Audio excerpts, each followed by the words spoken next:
Hello again. It's Maggie. I am deciding to record this one right after I finish the other one, just so that I can have everything taken care of and not needing to worry about making sure I record this as we're just a couple of days out from the workshop. So this workshop has 2 tracks, and that is why I'm so grateful for everyone who is signed up to be a faculty member, as most of you guys are going to be doing something in both of the tracks, and that's really, really cool and super, super helpful in terms of planning.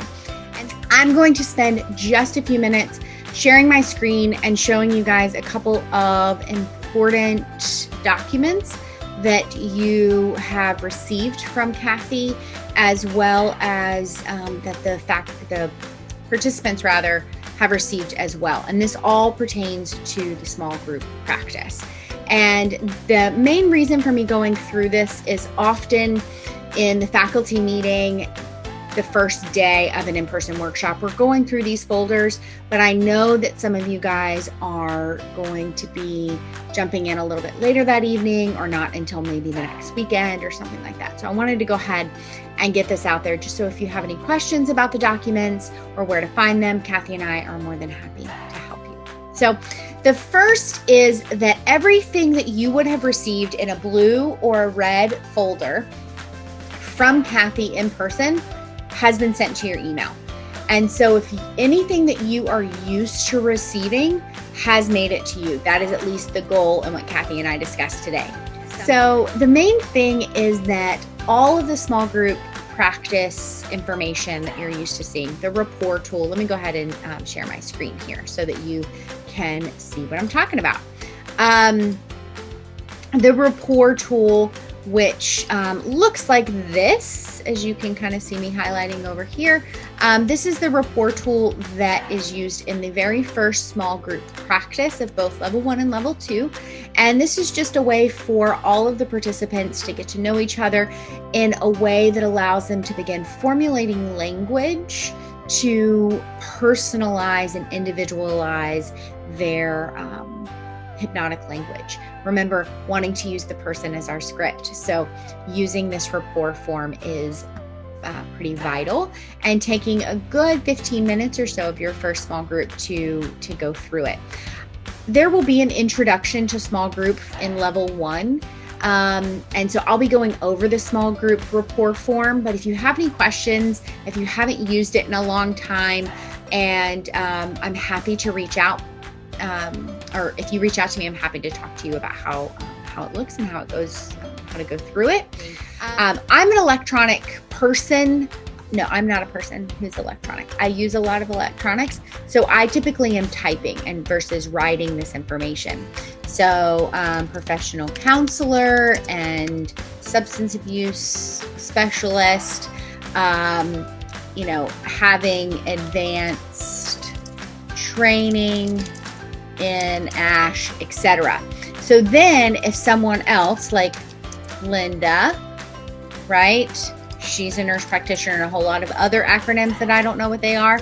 And so advanced training in ASCH, right? So goodness gracious, it's the end of the day. So you would have all of your participants listed here. And this is something that is needed to be sent in an email, in that same email thread that this video is coming in, to the entire group, so that the next person who has your group is able to have this rapport form as well, so that they can know a little bit more about Maggie and a little bit more about Linda, especially fears and things to avoid, those kinds of things, okay? This is to be done in the both level 1 and level 2, as it is very, very helpful in creating a quick rapport with people and creating that personalized language, especially in that online format, as they're not getting that time to get to know each other at lunch, or on the breaks and stuff around the coffee table and all of that.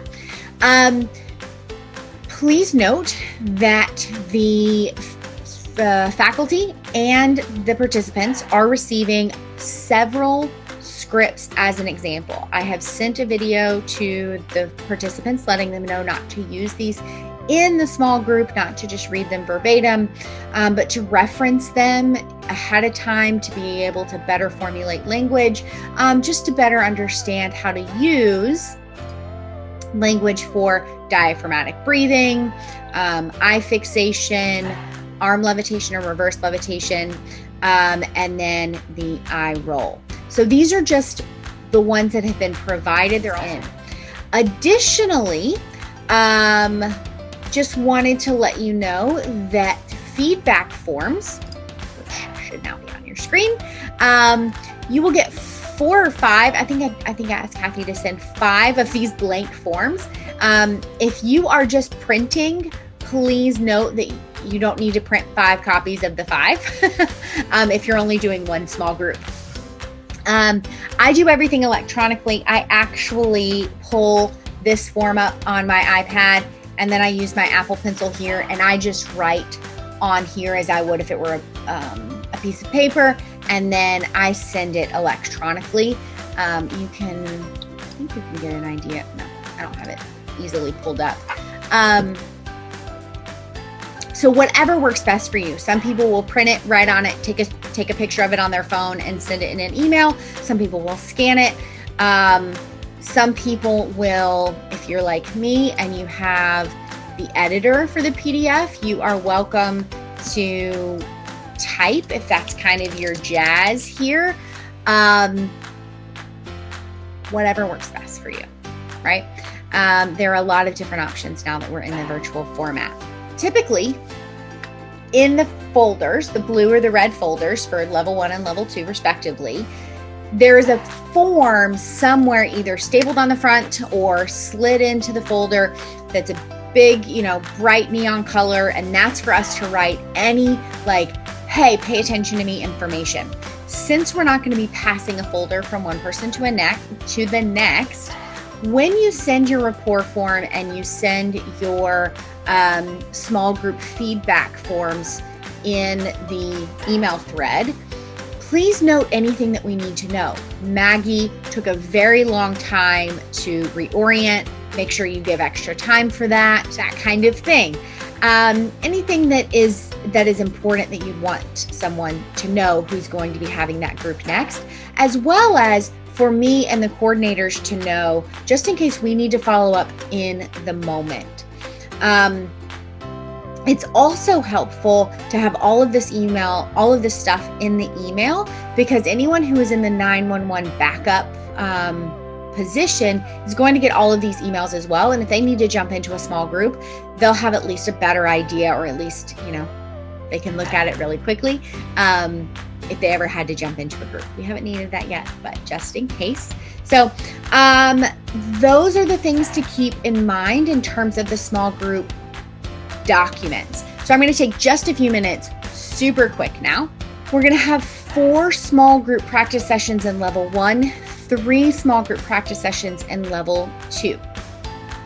I am specifically talking about the 4 small group practice sessions in level 1, as the small group practice sessions in level 2 are a little bit different.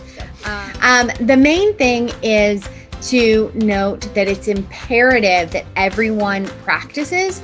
And so as you can tell, I'm a little bit long-winded, so it's still important for me to make sure that I'm keeping my feedback on point. I'm not taking this time to demonstrate. They're getting tons of demonstrations throughout the workshop. This is a time for them to practice.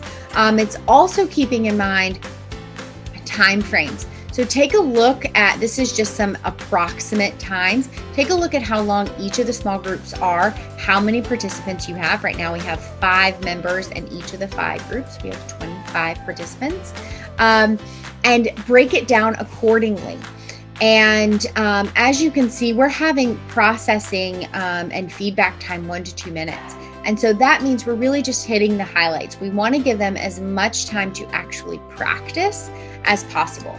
So small group practice 1, they're going to be practicing the they're going to do rapport, the elicitation of diaphragmatic breathing, and then a reorientation. So they're not needing a ton of time. Small group practice 2, we're doing rapport, but rapport is super fast because now it's just making sure that they're introducing themselves, very quick informed consent, and practicing the second elicitation that they have learned, which is going to be eye fixation. Practice one of the intensifications that was discussed in the lecture. Hopefully I did that right and it came before this small group. And then a reorientation that they haven't already done. Small group number 3, we're doing rapport elicitation that's going to be eye roll. They'll be practicing an eye roll. More than likely, they'll get to see 2 different eye rolls. It just depends on who's doing the demonstration, and a different intensification, adding a suggestion. So that means during the rapport, they're going to be getting some type of a goal and doing a reorientation that they haven't done already.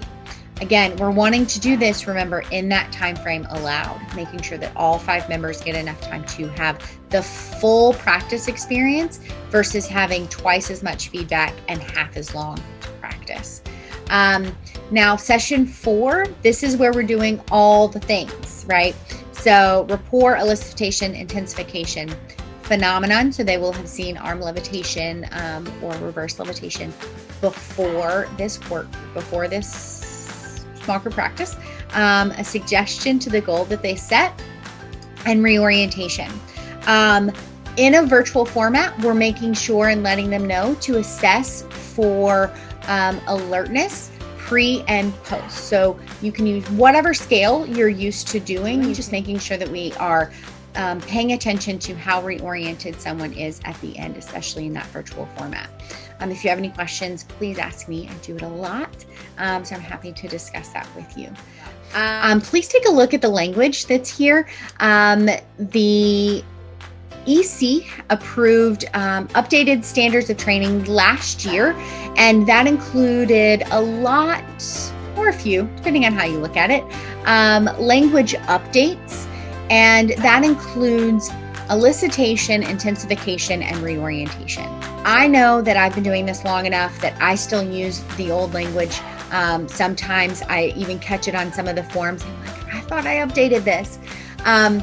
It's just remembering, catching it, and rephrasing as often as we're able, just so that we get used to using the new, updated, and approved language that is set out in our standards of training. So thank you guys so much. Let me stop sharing my screen.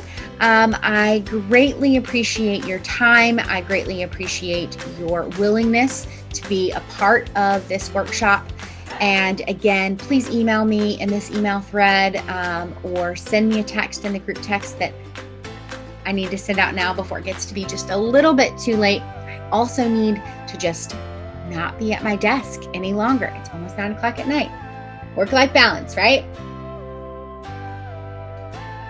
So cheers, everyone. I look forward to working with you guys.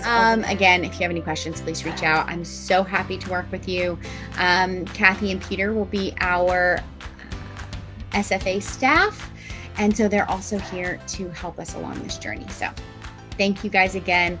Have a wonderful week, weekend, night, morning, whenever you're watching this, and we'll talk soon. Bye, guys.